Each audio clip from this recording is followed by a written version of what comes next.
என்ன இது? இந்து மதத்துக்கு பேரே கிடையாதா? இந்து மதம் பேர் இருக்க.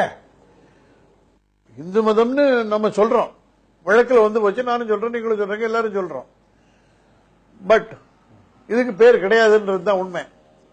இந்து மதம்ன்ற பேர் எப்படி வந்தது? அயல் நாட்டுக்காரங்கள்லாம் இங்க வந்து படையெடுத்து எல்லாம் வந்த பொழுது சிந்து நதியை கடந்து வந்தாங்க. சிந்து நதியை கடந்து வரப்போ அதை தாண்டி இருந்தவங்கள அவங்க அந்த ரிலிஜன், அவங்க பிராக்டிசஸ் அதெல்லாம் பார்த்து இவர்கள் ஹிந்துக்கள், ஹிந்து மதம் அப்படின்னாங்க. சிந்துன்றது அவங்க ஹிந்துன்னு ப்ரொனவுன்ஸ் பண்ணாங்க. அதனால இதுக்கு ஹிந்து மதம்ன்ற பேர் அப்போலேருந்து அப்படியே நிலைச்சு போச்சு. அதுக்கு முன்னால பாத்தீங்கன்னா இது சனாதன தர்மம் அப்படின்னு சொல்லலாம். சனாதன தர்மம்னா தொன்று தொட்டு இருப்பது, எப்போலேருந்து இருக்குன்னு தெரியாது. அது பாட்டுக்கு ரொம்ப வருஷமா பாட்டுக்கு காலங்காலமா இருக்கு. ஆனா அதுவும் பேர் இல்லை. இதுக்கு வைதிக மதம் அப்படின்னு சொல்றோம், அதுவும் பேர் கிடையாது. இதுக்கு ஏன் பேர் இல்லை அப்படின்னா, மகாசுவாமிகள் அதுக்கு ஒரு நல்ல உதாரணம் சொல்லியிருக்கார். இப்போ நாராயணசாமி வந்திருக்காரு அப்படின்னா, நீங்க நாராயணசாமி தெரியும், எனக்கும் தெரியும், எல்லாருக்கும் தெரியும் நாராயணசாமி உங்க பேர் என்ன. நாராயணசாமி வந்திருக்காருன்னா எந்த நாராயணசாமி அப்படின்னு கேட்போம். பெங்களூர்ல இருந்து நீங்க வரதால பெங்களூர் நாராயணசாமி அப்படின்னு.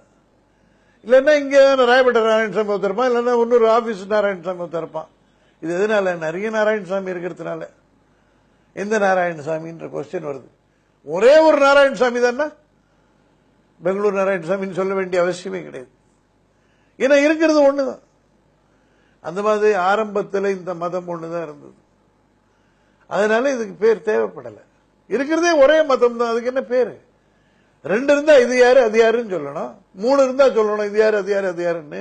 இருக்கிறதே ஒண்ணுதான், பேரே தேவைப்படல.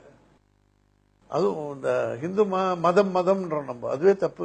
மதம் மதம்ன்ற வார்த்தை தான் சமஸ்கிருதம். மதம்னா நம்பிக்கை, சிந்தனை. மதம்னா வெறி. இப்போ தமிழ்ல வந்து ஒரு எழுத்து தான் இருக்கு, தான்னா அது எல்லாத்துக்கும் அதுதான் குறிக்கிறது. தாக்கம் தான், தாக்கம் தான். சமஸ்கிருதத்துல 4 ஒண்ணுத்துக்கு 4 இருக்கு, தா தா தான்னு. அதனால அதுல மதம்ன்றது தான் எடுத்துக்கணும். அதுதான் அந்த லாங்குவேஜ்ல இருக்கிற கிளாரிட்டி. சவுண்ட் வந்து அந்த எழுத்துலயே கிடைச்சிடும். இப்ப தமிழ்ல நம்ம சப்ளை பண்ணிக்கிறோம் நமக்கு தெரிஞ்சதுனால. தண்ணின்னா தண்ணின்னு மாட்டோம், நமக்கு தெரியும் தண்ணி படிக்கிட்டு தண்ணின்னு தான் படிப்போம். ஆனா அதே தான். தண்டம்னாக்கா அது தான் படிப்போம், நமக்கு தெரிஞ்ச பாஷை. சமஸ்கிருதத்தில் அதுக்கு தனித்தனி எழுத்தே வந்துடும். அது ஒரு அட்வான்டேஜ் அதுல. அது இருக்கட்டும். இந்த மதம் தான் உலகம் பூரா பரவி இருந்தது. அது எப்படி சொல்ல முடியும்? உலகம் பூரா இருந்ததுன்னு எப்படி சொல்ல முடியும்?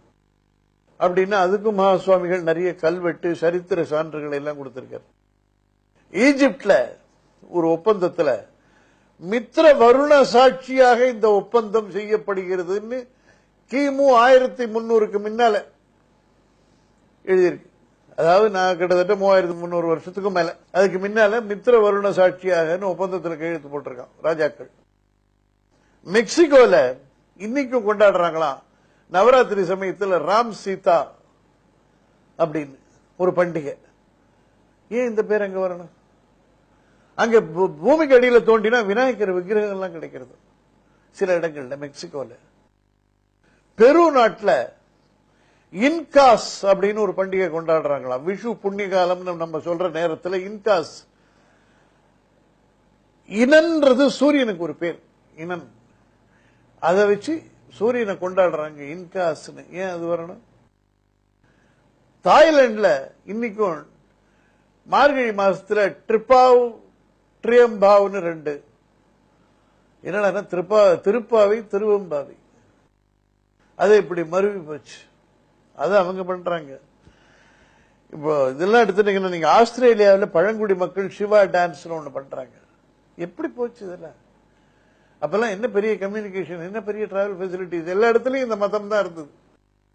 நீங்க உபனிஷத்துல ஒரு கதை வருது, அதுக்கும் ஆதாம் ஏவாள் கதைக்கும் ஒண்ணா இருக்கு. அறிவு மரம், ஞான மரம், அதுல இருக்கிற பழத்தை சாப்பிட்றாதுன்னு சொல்றான். அது சாப்பிட்டாவோ ஏவாள், அதனாலதான் பல இது வந்தது. உபனிஷத் கதையில பிப்பல மரம்னு இருக்கு.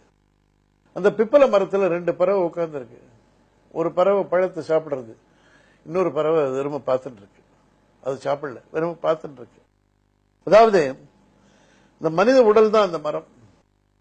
பழத்தை சாப்பிடுறது ஜீவாத்மா, அது அனுபவிக்கிறது, ரசனை வேண்டிருக்கிறது. பரமாத்மா நம்ம உள்ளே இருக்கிறது பார்த்துட்டு இருக்கு, சாட்சியா பார்த்துட்டு இருக்கு. அது இந்த அனுபவத்துல எல்லாம் ஈடுபடல, அது எதுவுமே டச் பண்ணாது, அது பார்த்துட்டு இருக்கு. இந்த கதையும் அந்த கதையும் ஒண்ணா இருக்கு. இந்த மாதிரி இந்த மதம், இந்த நம்பிக்கைகள், இந்த கான்செப்ட்ஸ், இந்த பிலாசபி உலகம் பூரா பரவி இருந்திருக்கு. அதனால இதுக்கு பேர் தேவைப்படல. இப்போ நம்ம நிறைய மதங்கள் வந்திருக்கு, அதனால இதுக்கு ஒரு ஐடென்டிட்டிக்கு ஹிந்து மதம்னு சொல்றோம் நம்ம.